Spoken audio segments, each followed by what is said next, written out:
Hello guys, ayan magandang gabi sa inyong lahat at good morning sa mga followers natin, mga subscribers natin diyan sa Pilipinas, mga kababayan natin, mga ka-agri negosyo no sa mga kamangyan ko diyan sa Oriental Mindoro. Good morning po sa inyong lahat diyan. So, ngayon pong gabing ito guys, ang pag-uusapan natin ay kundi yung pa ring ating mga agrinegosyo 'no, yung ating mga pag-aalaga ng mga manok natin 'no. So, kung mapapansin ninyo guys, itong mga nakaraang buwan ay nagkaroon tayo ng maraming mga offloads 'no, mga uploads natin ng ating poultry, ng ating RTL chicken 'no. Sa lahat ng mga ah, kapwa ko OFW, ito po yung isa sa mga negosyo natin na magandang pasukin 'no. Kasi ang unang-una, ang itlog po ay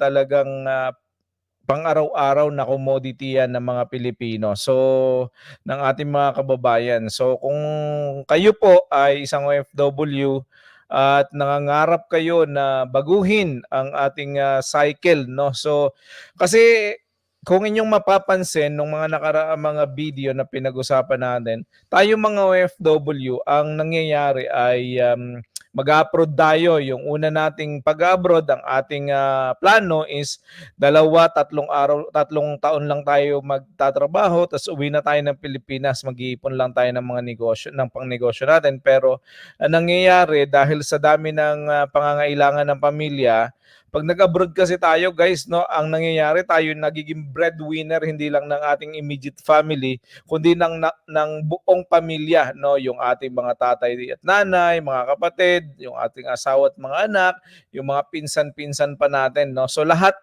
ay nagiging breadwinner tayo. So, ang nangyayari, instead na makaipon tayo sa loob ng 2, 3 taon, tayo ay uuwi, tapos babalik, mag-extend ulit ng panibagong 2 hanggang 3 taon.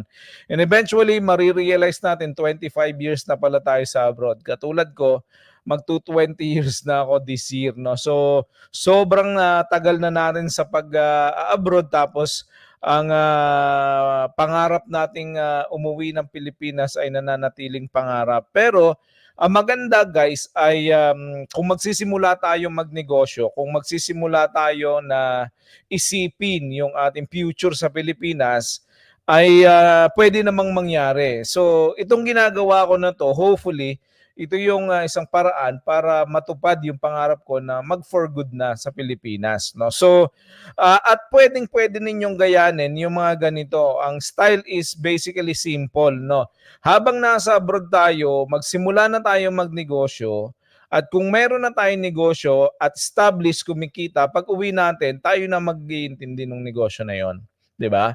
So, pwedeng-pwede. Ngayon, etong yung isa sa mga negosyo na pwede nyong gawin is itong pagbababuyan, pag-aalaga ng manok, at pagkatapos ng makapag-establish kayo, pwede nyo nang uwian, tapos kayo na mag-manage. So bakit maganda yung RTL chicken? No? Bakit maganda yung mga manok na pang-araw-araw na nangingitlog? Kasi unang-una, sabi ko nga kanina, ito ay daily commodity ng mga kapwa natin mga Pilipino. So ang mga kababayan natin, karamihan 'no, karamihan sa mga kababayan natin ay minsan hindi maka-afford ng sardinas pero kaya maka-afford ng itlog, 'di ba? So, magandang negosyo, at saka unang-una pagka medyo maganda yung pag-aalaga mo is basically araw-araw mangingitlog ang mga manok. So, dahil araw-araw nangingitlog ang mga manok, araw-araw bumabalik yung puhunan mo, 'di ba? So, at kung iyong iipunin, aalisin yung puhunan at iipunin yung tubo, eventually after a month meron kang makikita na net profit, no. So, maganda po itong klase ng business, no. At eventually, pagka ikaw ay nagsimula na maliit, pwede kang mag-expand, pwedeng lumaki yung negosyo, yung iyong profit ibalik mo, tapos gawin mong ibalik mo siya sa negosyo, at nang sa ganun ay lumaki ng lumaki yung negosyo.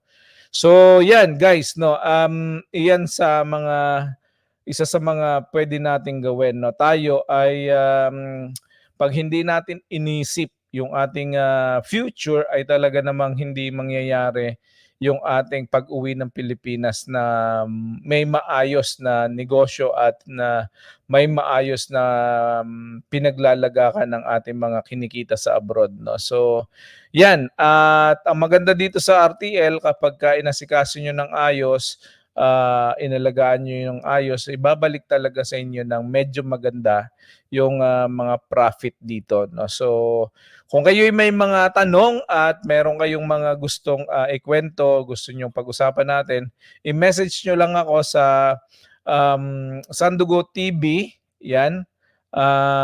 Ano 'to, Sandugo TV, ano ba yung Facebook ko, nakalimutan ko na rin.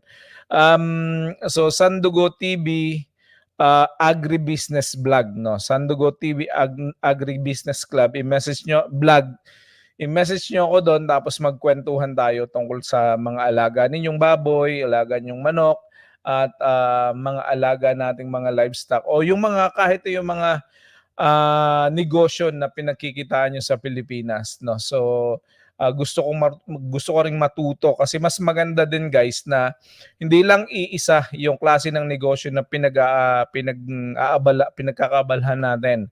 Pwede tayong merong manukan, may babuyan, tapos meron din tayong tindahan ng feeds, no, kasi related yung mga yan. Tapos yung kikitain mo ay pwede mo nang gamitin sa pagmamanukan at bababuyan mo, di ba? So guys, yan isa sa mga pinakamagandang gawin.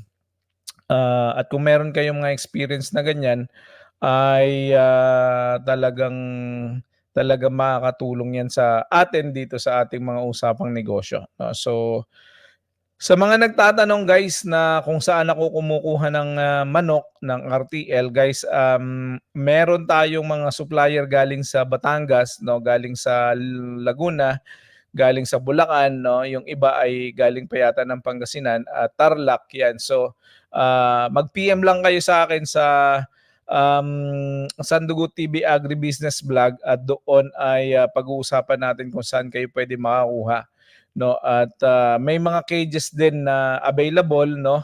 Actually yung kapatid ko ay isa sa mga naggagawa ng matibay at durable na pangmatagalan na klase ng kulungan ng mga manok. Hindi lang ito isang cycle, dalawang cycle siguro, at saka may maintenance siyang ginagawa kapagka merong mga konting problema yung inyong mga RTL cages, yung mga battery cages ninyo. So i-PM nyo lang ako sa Sandugo Agribusiness Vlog, at yaan ay mapapag-usapan natin. Ikalawa ay i-follow nyo na rin yung ating um, Facebook page na yan, at diyan din tayo nag-upload ng mga videos natin at mga kung ano-anong mga tips natin diyan sa ating Facebook page na yan, official Facebook page ng Agribusiness, no. So guys, hindi na natin 'to patatagalin. Maraming salamat sa inyo, at sa ibang mga araw ay pag-uusapan natin yung ibang mga related sa ating negosyo dito sa ating channel. At maraming salamat sa patuloy na sumusuporta. Within 2 weeks, meron po tayong 50 subscribers. Maraming salamat sa suporta. At kung nakakatulong po ang mga videos na to sa inyo, at sa tingin ninyo ay makakatulong sa iba, ay inyo din pong i-share, no. At kung kayo po ay hindi pa nakasubscribe, ay baka naman po yan ay inyong mabigyan tayo ng time na mag-subscribe na rin kayo. Tal, nanonood na rin po kayo, ay baka naman pwede na mag-subscribe na rin po kayo, no. So maraming salamat. God bless, at maraming blessings pa po ang dumating sa ating lahat, lalong-lalo na sa mga kapwa ko OFW, no. So the next time na mag-usap po tayo dito. Ang pag-uusapan naman natin ay paano ko na ma-manage bilang isang OFW yung business na yan sa Pilipinas, no? Bibigyan ko kayo ng konting background kung paano i-manage at kung baka pwede niyong gayanin at baka pwede ring makatulong sa inyo. So, yun lang po. Maraming salamat. God bless and see you all sa susunod nating video. Thank you, thank you.